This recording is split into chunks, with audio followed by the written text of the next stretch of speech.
বিনোদবাবু গ্রামে থাকেন, সবাই তাকে বিনুবাবু বলেই চেনে। স্ত্রী মারা গেছে অনেক আগে, ছেলে কলকাতায় চাকরি করে, সেখানে একটি ঘর ভাড়া নিয়ে থাকে। তিনি কিছুদিন হলো ছেলে বিজয়ের কাছে এসেছেন। একদিন রাতে ঘুমের মধ্যে তার মনে হলো ছাদে কেমন একটা আওয়াজ হচ্ছে। এরপর আরও 2 রাতে তিনি একই রকম আওয়াজ শুনতে পেলেন। রাত তখন প্রায় 3:30। একদিন কৌতূহলবশত ছাদে গিয়ে দেখলেন এক কোণে পুরনো জল ট্যাঙ্কির পাশে একটি মেয়ে হাঁটুর মধ্যে মুখ গুজে বসে আছে। বেশ কিছুক্ষণ দাঁড়িয়ে থেকে তিনি চলে আসলেন। এরপর আরও 2 রাতে মেয়েটিকে ওইখানে দেখার পর 3য় রাতে মেয়েটির কাছে তিনি গেলেন এবং তাকে বললেন, কে মা তুই, এত রাতে এখানে কি করছিস? তার কথা শুনে মেয়েটি মুখ তুলে তাকালো। তাকে দেখে বিনুবাবু চমকে উঠলেন আর বললেন, তোর এই অবস্থা কে করলো? রাস্তার যেটুকু আলো মেয়েটির মুখে এসে পড়েছিল তাতে বিনুবাবু দেখলেন মেয়েটির কপালে পা দিকে একটা গভীর ক্ষত, ঠোঁটের নিচটা কাটা, গলায় কালো দাগ, শরীরে যেটুকু অংশ দেখা গেছে সব জায়গায় কালশিটে পড়ে গেছে। তিনি বললেন, তারা মা, আমি তোর জন্য এক্ষুনি ওষুধ নিয়ে আসছি। দৌড়ে ঘরে গিয়ে ওষুধ নিয়ে এসে দেখেন মেয়েটি সেখানে নেই। এরপর আবার 2-3 রাত পর একই রকম আওয়াজ শুনে ছাদে গিয়ে দেখেন মেয়েটি একইভাবে ওখানে বসে আছে। বিনুবাবু তার পাশে বসলেন আর বললেন, এই অবস্থা কি করে হলো? আমাকে তুই চিনিস? এই বাড়িতে আমার ছেলে ভাড়া থাকে, আমি থাকি গ্রামে। কিছুদিন হলো ছেলের কাছে এসেছি। এইভাবে তিনি নানা কথা বলে চললেন। মেয়েটি কোনো কথা বলল না, এক দৃষ্টে তার দিকে তাকিয়ে থাকলো। বিনুবাবু লক্ষ্য করলেন মেয়েটির দৃষ্টি ভীষণ করুণ, তার মুখ চোখ ফ্যাকাশে, সারা শরীরে কালশিটে দাগ। কথা বলতে বলতে তার ঘুম চলে এসেছিল। হঠাৎ লক্ষ্য করলেন মেয়েটি সেখানে নেই। সে যে কখন চলে গেল আর কোথা দিয়েই বা গেল তিনি কিছুই বুঝতে পারলেন না। এরপর থেকে প্রায় মাঝরাতে ছাদে যেতেন মেয়েটির সাথে বসে কথা বলতে, কিন্তু সে কিছু বলতো না, শুধু মাথা নেড়ে উত্তর দিত। বিনুবাবু জিজ্ঞাসা করলেন, মা তুই কোথায় থাকিস? মেয়েটি বলল, এখানে। এখানে মানে কোথায়? ঠিক এমন সময় তার পাশের ঘরে ছেলেটি এসে তাকে জিজ্ঞাসা করলো, এত রাতে ছাদে একা একা কি করছেন? তিনি বললেন, না আমি এই তো ওর সাথে একটু। এবার পাশে তাকিয়ে তিনি দেখেন মেয়েটি নেই। তিনি বুঝতে পারলেন মেয়েটি হয়তো এই ছেলেটিকে দেখে কোথাও লুকিয়ে পড়েছে। তাই কথা ঘুরিয়ে বললেন, ঘুম আসছিল না তাই এখানে এসেছিলাম। বিনোদবাবু গ্রাম থেকে এসেছেন কিছুদিন হলো। গ্রামে তার জীবন ছিল অন্যরকম, লোকজনের সঙ্গে গল্প গুজব করে সময় বেশ কেটে যেত। কিন্তু এখানে লোকজন কেমন অদ্ভুত ধরনের। অনেক কটা ফ্যামিলি এই বাড়িতে ভাড়া থাকে, কিন্তু কারোর সঙ্গে কারোর পরিচয় নেই। দরকার ছাড়া কেউ ঘর থেকে বেরোয় না, কারোর সাথে কথাও বলে না। একমাত্র বাড়িওয়ালা আবির দাস বিনোদবাবুর সঙ্গে যা একটু কথাবার্তা বলে। তিনি এই পরিবেশে যেন হাঁপিয়ে উঠেছিলেন, কিন্তু এই মেয়েটির সঙ্গে দেখা হওয়ায় তিনি যেন প্রাণ ফিরে পেলেন।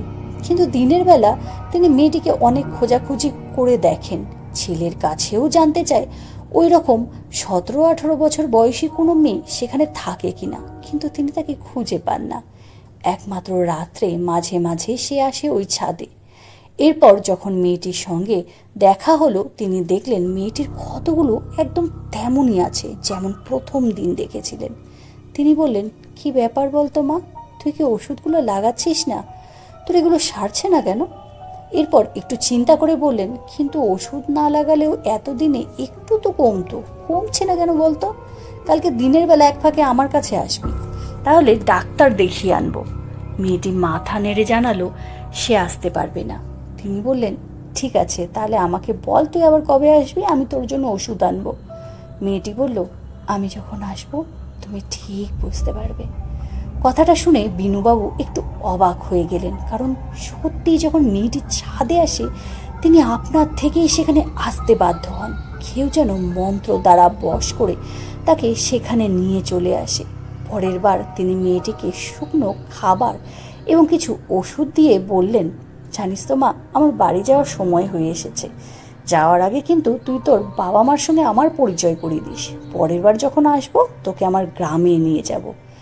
এর মধ্যে একদিন বাড়িওয়ালা এসে বিনুবাবু ও তার ছেলেকে নিজের মেয়ের জন্মদিনে নিমন্ত্রণ করে গেলেন। তিনি চলে গেলে বিনুবাবু তার ছেলেকে বললেন, ভদ্রলোকের ছেলে আর মেয়ের বয়সের পার্থক্যটা অনেকটাই বেশি, তাই না রে? ছেলেটা 20-22 বছর বয়স হবে আর মেয়েটা মাত্র 10 বছর। বিজয় বলল, আমি যতটুকু জানি এটা উনার এবং উনার স্ত্রী দুজনেরই দ্বিতীয় বিয়ে। ছেলেটা উনার স্ত্রীর আগের ঘরে, উনারও আগের পক্ষের একটা মেয়ে ছিল। তার উপরেই মহিলা আর ছেলেটা খুব টর্চার করতো। সহ্য করতে না পেরে মেয়েটা বিয়ে করে সেই যে ঘর থেকে বেরিয়েছে আর আসেনি। কথাগুলো শুনে বিনুবাবুর খুব খারাপ লাগলো, কিন্তু তার মনে মনে একটা আনন্দ হচ্ছিল এই ভেবে যে কাল অনুষ্ঠানে ভাড়াটিয়ারা সকলেই আসবে, সেই মেয়েটাও নিশ্চয়ই আসবে। কালই মেয়েটার পরিবারের সাথে পরিচয় হয়ে যাবে আর জানতেও পারবে মেয়েটির সাথে কি ঘটেছে, কে তার এমন অবস্থা করেছে। পরের দিন সন্ধেবেলা ছাদের অন্য আরেকটা দিক পরিষ্কার করে সেখানে আলো জেলে জন্মদিনের অনুষ্ঠান পালন হচ্ছিল। বিনুবাবু অধীর হয়ে সেই মেয়েটির জন্য অপেক্ষা করছিলেন, কিন্তু মেয়েটি আসলো না। তাকে একা বসে থাকতে দেখে আবিরবাবু তাকে নিজের মোবাইলটা দিয়ে বললেন, একা একা বোর হচ্ছেন, তার চেয়ে বরং আমার মোবাইলে ছবিগুলো দেখতে থাকুন। তার মোবাইল নিয়ে ছবিগুলো দেখতে শুরু করলেন। দেখতে দেখতে হঠাৎ সেই মেয়েটির ছবি দেখতে পেলেন। দৌড়ে গিয়ে আবিরবাবুকে জিজ্ঞাসা করলেন, আপনার সাথে ছবিতে রয়েছে এই মেয়েটিকে? আবিরবাবু তাকে একটু আড়ালে নিয়ে গিয়ে বললেন, কি আর বলবো বলুন, এ আমার বড় মেয়ে প্রহেলিকা। আপনার বড় মেয়ে? হ্যাঁ, 1 বছর আগে আমি সমস্ত ভাড়াটিয়াদের তুলে দিয়ে এই বাড়িটা ঠিক করালাম। তারপর আমি দেশের বাড়ি যাই, বাংলাদেশে, পৈতৃক সম্পত্তি বিক্রি ভাগ বটোয়ারার জন্য। 1 মাস পর বাড়ি ফিরে জানতে পারলাম আমার মেয়ে এক রং মিস্ত্রির হাত ধরে বাড়ি থেকে বেরিয়ে গেছে। লজ্জায় আমার মাথা কাটা গেল। স্ত্রী রাগারাগি করে বলল, মেয়েকে ফিরিয়ে আনতে গেলে সে বাড়ি ছেড়ে চলে যাবে। সেই থেকে তার সাথে আর আমার দেখা হয়নি। এবার বিনুবাবু বললেন, কিন্তু আমি তো... এতটুকু বলতেই সামনের দিকে তার চোখ পড়ল। দেখলো সেই মেয়েটি দাঁড়িয়ে আছে। সে তার 2 ঠোঁটের মাঝখানে আঙুল চেপে ধরে মাথা নাড়িয়ে ইশারা করে কিছু না বলতে বলছে। এমন সময় একটি বাচ্চা দৌড়াতে দৌড়াতে সেদিকে যেতে লাগলো। বিনুবাবু লক্ষ্য করলেন ছেলেটি ওই মেয়েটিকে ভেদ করে চলে গেল। তার পেছনে তার মাও আসছিল তাকে ধরার জন্য, সেও তাকে ভেদ করে চলে গেল। মেয়েটি করুণ দৃষ্টিতে বিনুবাবুর দিকে তাকিয়ে থাকলো। তার 2 চোখ দিয়ে রক্ত অশ্রু ঝরতে লাগলো। এরপর ধীরে ধীরে মেয়েটি গায়েব হয়ে গেল। এইসব কিছু দেখে তিনি অসুস্থ হয়ে গেলেন। ডাক্তার আনা হলো। ডাক্তার বললেন হঠাৎ কোনো কারণে তিনি এক্সাইটেড হয়ে পড়েছিলেন। এমন সময় তার পাশের রুমে ছেলেটি এসে বলল, ডাক্তারবাবু, আমি বেশ কদিন গভীর রাতে লক্ষ্য করেছি কাকাবাবু ছাদে বসে একা একা কথা বলেন, এটা কি কোনো... ডাক্তার বললেন, হয়তো তিনি একাকিত্ব বোধ করছেন, ওনাকে একা কোথাও যেতে দেবেন না। সকালে ঘুম ভাঙলে বিনুবাবু ছাদে গেলেন। সেই জলের ট্যাঙ্কির পাশে গিয়ে দেখলেন তার দেয়া ওষুধ, মলম, খাবার সব কিছুই সেখানে পড়ে আছে। সেই রাতে আবার সেই রকম আওয়াজ পেয়ে তিনি ছাদে গিয়ে দেখলেন মেয়েটি সেখানে রয়েছে, কিন্তু তার কেমন একটা ভয় লাগতে লাগলো, তাই ফিরে চলে আসছিলেন। এমন সময় মেয়েটি বলল, ভয় পাচ্ছ? বিনুবাবু বুকের ভেতরটা কেমন মোচড় দিয়ে উঠল। তিনি ধীরে ধীরে তার কাছে গেলেন এবং অনেকক্ষণ চুপ থাকার পর বললেন, তুই বেঁচে নেই মা? মেয়েটা তখন বলল, বাঁচতে তো আমি চেয়েছিলাম, ওরা আমায় বাঁচতে দিল না, তুমি আমার মুক্তি দাও, আমি যে জীবন মৃত্যুর মাঝে আটকা পড়ে গেছি। কে তোকে বাঁচতে দিল না, বল আমাকে। ঠিক তেমন সময় তার ছেলে এসে তাকে জোর করে নিচে নিয়ে গেল। এরপর থেকে ছেলে রোজ রাতে রুম লক করে রাখে, তিনি বেরোতে পারেন না। কিন্তু দিনের বেলা তিনি ছাদে আসে আর ভাবেন মেয়েটি ঠিক কী বলতে চেয়েছিল। বারবার জলের ট্যাঙ্কির দিকেই তার নজরটা চলে যায়। এরপর অনেক চিন্তা করে তিনি আবিরবাবুর কাছে গেলেন আর আবিরবাবুকে হাত জোর করে বললেন, আপনাকে একটা অনুরোধ করছি, ছাদের ওই জলের ট্যাঙ্কিটা ব্যবহার হয় না, শুধু শুধু পড়ে আছে, ওটা যদি আপনি... হ্যাঁ, আমি ভাবছিলাম ওটা ভেঙে ফেলবো, দেখি কদিন পর। কয়েকদিন পর নয়, আজই। আপনার কাছে অনুরোধ করছি, যা খরচা হয় আমি দেব। তার কথা ফেলতে পারলেন না আবিরবাবু। পাটের তৈরি ট্যাঙ্কিটা ভেঙে ফেলার জন্য কিছু লোককে আনা হলো। তারা কাজে হাত লাগিয়েছে। এমন সময় আবিরবাবুর স্ত্রী ছুটে আসলেন কাজে বাধা দিতে, কিন্তু তার আগেই সেটা ভাঙা শুরু হয়ে গেছিল। এমন সময় তার ভেতর থেকে জল সমেত একটি নরকঙ্কাল বেরিয়ে আসলো। সবাই চিৎকার করে উঠল। তারপর পুলিশ আসলো। পুলিশ সেটি নিয়ে চলে গেল এবং বাড়ির সকলকে বলে গেল তাদের পারমিশন ছাড়া কেউ যেন শহরের বাইরে না যায়। দুদিন পর পোস্টমর্টেম রিপোর্ট নিয়ে পুলিশ তাদের বাড়িতে আসলো। বিনুবাবু বললেন, কি আছে রিপোর্টে? মেয়েটি কিভাবে মারা গেছে? পুলিশ অবাক হয়ে বললেন, আশ্চর্য তো, আপনি কি করে জানলেন কঙ্কালটি একটি মেয়ের? যাই হোক, 1 বছর আগে মেয়েটি খুন হয়েছে। মেয়েটিকে ভীষণই টর্চার করে মারা হয়েছে। তার মাথায় এত জোরে আঘাত করা হয়েছিল যে খুলির হাড় পর্যন্ত ভেঙে গেছে। একটা হাতের 4টে আঙুল গোড়া থেকে ভেঙে দেওয়া হয়েছে। একটা পা ভেঙে গেছিল তার। এছাড়াও শরীরের অনেকগুলো হাড় ক্র্যাক হয়ে গেছে। সবশেষে হয়তো তাকে গলা টিপে ধরা হয়েছে। গলার হাড় একদম ভেঙে গুঁড়ো গুঁড়ো হয়ে গেছে। বিনুবাবু ফিসফিস করে বললেন, এত কষ্ট পেয়েছে মেয়েটা? তার চোখ দিয়ে জল বেরিয়ে আসলো। পুলিশ এবার আবিরবাবুকে বললেন, এই বাড়িতে 1 বছর আগে কারা কারা থাকতো তাদের একটি লিস্ট আমাকে দেবেন। বিনুবাবু বললেন, তার আর দরকার হবে না, ওটা ওনার মেয়ের লাশ। আপনি ওনার সাথে ডিএনএ টেস্ট করুন। আবিরবাবু চিৎকার করে বললেন, কি যাতা বলছেন? আমার মেয়ে বেঁচে আছে। এবার পুলিশ বলল, ঠিক আছে, তাহলে তার অ্যাড্রেস দিন, না হলে ডিএনএ টেস্ট করান। পুলিশ চলে গেলে আবিরবাবু বিজয়কে বলল, 1 মাসের মধ্যে আমার বাড়ি খালি করে দেবে। তিনি চলে গেলে বিজয় তার বাবাকে বলল, এটা তুমি কি করলে বাবা?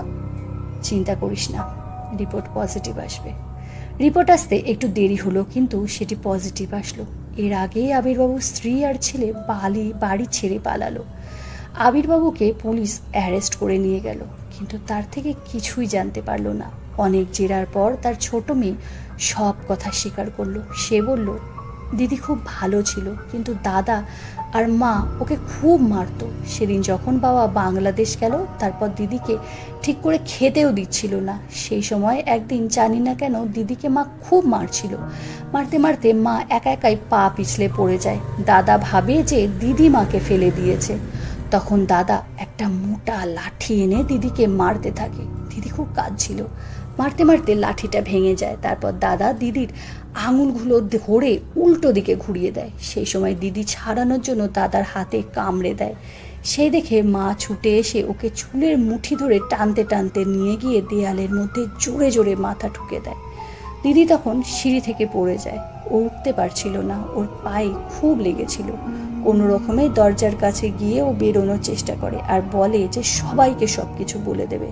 তখন দাদা ছুটে এসে ওকে আরও মারে আর ওকে ফেলে দিয়ে গলায় পা দিয়ে জোরে জোরে চিপে দিতে থাকে। তারপর দিদির আর কোনো সাড়া শব্দ ছিল না। অনেকক্ষণ পর মা এসে ওর মুখে জল ছিটিয়ে দেয়। ও উঠছিল না। দাদা বলল ও মরে গেছে। ওকে ঘরের মধ্যে চাদর দিয়ে ঢেকে লুকিয়ে রেখেছিল। তারপর মাঝরাতে আমি দেখলাম দাদা আর মা মিলে ওকে চাদরে করে ছাদে নিয়ে গেল। ছাদে নিয়ে গিয়ে কী করেছে সেটা আমি জানি না। এবার পুলিশ বলল, এইসব কথা তুমি আগে কেন কাউকে বলনি? মেয়েটি বলল, মা আর দাদা আমাকে অন্ধকার ঘরে আটকে রেখেছিল আর বলেছিল এগুলো আমি কাউকে বললে পুলিশও আমাকে এইরকম অন্ধকার ঘরে আটকে রাখবে, তাই বলেনি। সব শুনে আবিরবাবু ভেঙে পড়লেন। এদিকে পুলিশ অনেক খোঁজাখুঁজি করে আবিরবাবুর স্ত্রী আর ছেলেকে গ্রেপ্তার করলো। মেয়েটির অবশিষ্ট দেহটি তার বাবার হাতে তুলে দেয়া হলো। তিনি তার সৎকার করলেন। বিনুবাবুও সেখানে উপস্থিত ছিলেন। তার যেন মনে হলো প্রহেলিকা তাকে কানে কানে বলছে, আমি চললাম, আমার মুক্তির সময় হয়ে গেছে। এর কদিন পর বিজয় তার বাবাকে গ্রামে রেখে আসলো। বিনুবাবুকে সে জিজ্ঞাসা করলো, তুমি এতটা শিওর হয়ে কি করে বুঝেছিলে যে ওই নরকঙ্কালটা ওই মেয়েটার? বিনুবাবু উপর দিকে তাকিয়ে বললেন, সবই ধাঁধা, প্রহেলিকা।